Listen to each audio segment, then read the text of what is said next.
Welcome to At Home with Music. I'm Leona Lagine, or as my young students call me, Mr. O. In my last video, or maybe the video before that, I can't remember, I mentioned briefly that I envy guitar players. Now, as you know, I'm an old piano player. Started taking piano lessons way back in 1969, and while I do have keyboards, I'm really just a piano player at heart. But I envy guitarists, and I thought before too much time went by, I'd take a few moments, just kind of off the top of my head, and explain what it is about guitar players that I envy. One of the interesting things about guitarists is that they form emotional bonds with their instrument. Many of them do. They have a favorite guitar that they just love, and they play it all the time. Now, 42 years ago, I married an excellent guitar player, and that might explain why I've tried over the years to learn guitar and thought, well, I'll just have my wife play whatever parts I need. She has a guitar that I got for her way back when we were first married. It's an Alvarez Yari, beautiful instrument. She also has a Ferk, I think that's what it's called, another acoustic guitar, and those are her babies.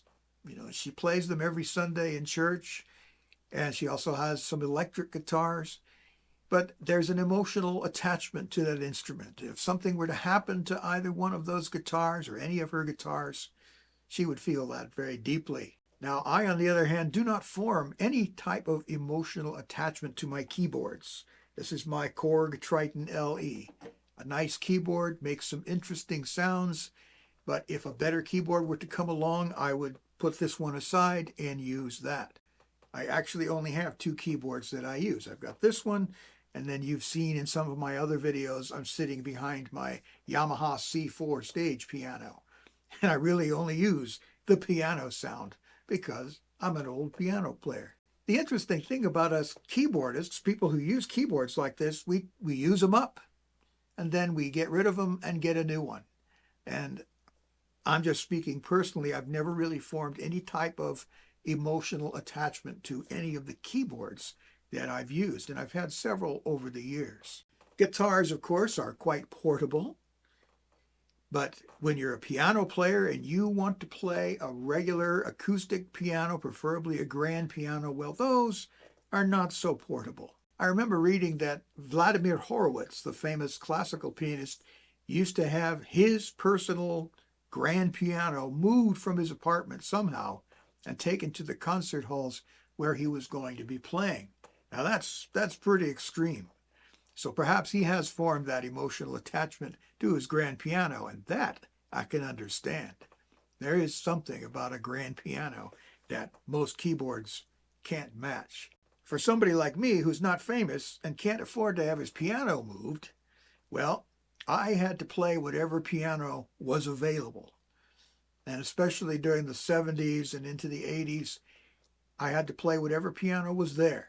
Now, I've played in country clubs and in churches and on military bases, and I have dealt with a wide range of instruments. You know, in one of the country clubs, some of the country clubs I played in, they would buy a grand piano, but not for the type of piano or the quality of the instrument. They would strictly buy it based on how it looked. Does it fit the decor?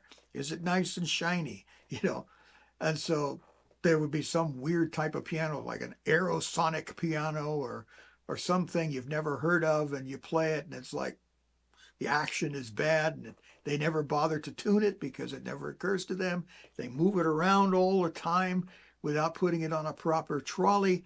And so the poor piano, and the humidity is high and then low, and they're running the AC and the heat, and the poor instrument just dies a slow, painful death. And I have to come in there and sit there in my tuxedo and try to play this thing. Now, admittedly, some of the clubs had beautiful grand pianos that they did take good care of. And so I did have the pleasure of playing a 9-foot Bosendorfer grand piano one time at a club in Florida. But the manager came to me and said, you got to play really soft so that the folks can talk to each other. And so here I am sitting at this 9-foot Bosendorfer grand piano, having to play with the soft pedal on and as soft as I could for the whole evening. It's like putting somebody in a Ferrari and saying, you can only drive 20 miles an hour. That's the problem, because pianos, and I know keyboards, I realize they're portable, but I'll talk more about them in a minute. Pianos, not so portable. A guitar player can live in a small space. The guitar player can live in a 900 square foot apartment and have his guitar, maybe even a couple of guitars. Not so for a piano player, especially if you want to have a grand piano. Now, I own a grand piano, but unfortunately, this house where we live, it's a beautiful house. We love it. We hope to stay here for many years, but there's nowhere to put my grand piano. And so consequently, my beautiful grand piano, which was given to me by the San Pedro Rotary Club in 1973, it's a 1928 Canaba piano. There's one very much like it in the Biltmore Mansion. Of course, they had a lot of pianos in there. But nevertheless, I can't have it in this house because there's literally nowhere to put it. This house was built in the late 90s, and it was not designed to house a grand piano. Now, when I first had the piano, I was living with my parents, of course, because after all, I was still a teenager. And the house we lived in back in San Pedro was built in 1911. And it was designed to house a grand piano. It had a big alcove in the front with bay windows overlooking the park across the street. It was marvelous, perfect place for my piano. And so there it sat. And then when we moved, the piano had to come with me. It eventually made its way to Florida, where it pretty much filled up the whole living room of our first house. And then when we moved here to Asheville, there was no place for it. So it ended up, it's now in storage at a friend of mine's house in Florida. He's got a nice sitting room, and the room is basically dedicated to the piano. I don't know what's going to happen to it. It's still there. We've tried to sell it. It's really sad because perhaps I did form a bit of an emotional attachment to that instrument, but it's not portable, and I can't live in a small space or even a big house like this and have that grand piano. In fact, there's not even a room for an upright in this house. It's just the way they build houses nowadays.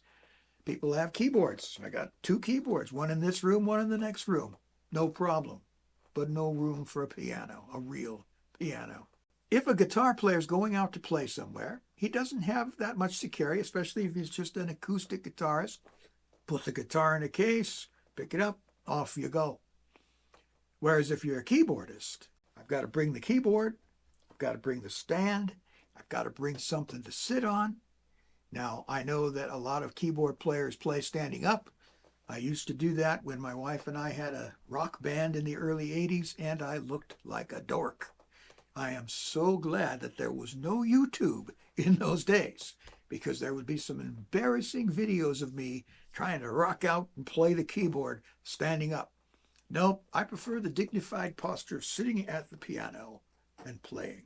There's a lot of stuff you got to bring. Also have to remember to bring an amplifier. And I have to remember to bring a pedal and cables and all kinds of paraphernalia when you're a keyboard player. Can't complain. I enjoy playing the keyboard. I enjoy playing the piano. But nevertheless, I had to work a little bit harder than my wife, the guitarist, when we went out to play somewhere. And one final thing that I envy about guitarists is on stage, they look cool. There is nothing cooler than a guy up there or a girl with their guitar, and they're just standing there and they're getting to play, and they face the audience, and they can look around nonchalantly while they play a great solo. They can sing and play and be able to have that eye-to-eye contact. As keyboardists, we have to sit down. We have to sometimes look this way to see the audience if the piano is facing the traditional way. Or if we're sitting at a keyboard, once again, we're glued to the seat. We can't get up and move around. Elton John used to complain about the fact that as a piano player, he was pretty much glued to one spot. And that's why he would wear outrageous costumes and get up and jump around and move around and try to make the show as exciting as he could. So that's one of the advantages that guitarists have that I envy, is that close contact with an audience, that sometimes it's a little harder for us keyboard players, us piano players, to do that. So very often, while I have played hundreds, perhaps thousands of shows, I'm always the guy in the background behind the keyboard, which is okay because I never really had any ambitions to be the lead singer or the front man. So So I was content being in the back. But if I had wanted to be the lead singer or the front man, it would have been a little more difficult for me than it would have been for a guitar player. So if you are interested in playing guitar as well as piano, because remember, I think you should start with piano, and then if you want to play the guitar, that's great. You can do both. I do envy you guitar players out there. I think what you're doing is fantastic.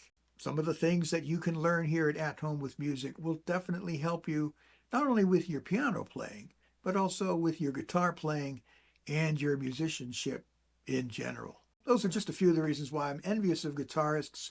I'm so happy to be married to one.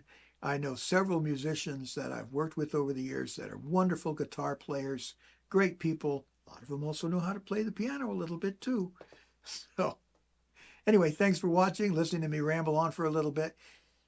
After this video, we're going to get down to some serious music work. So I hope you're ready.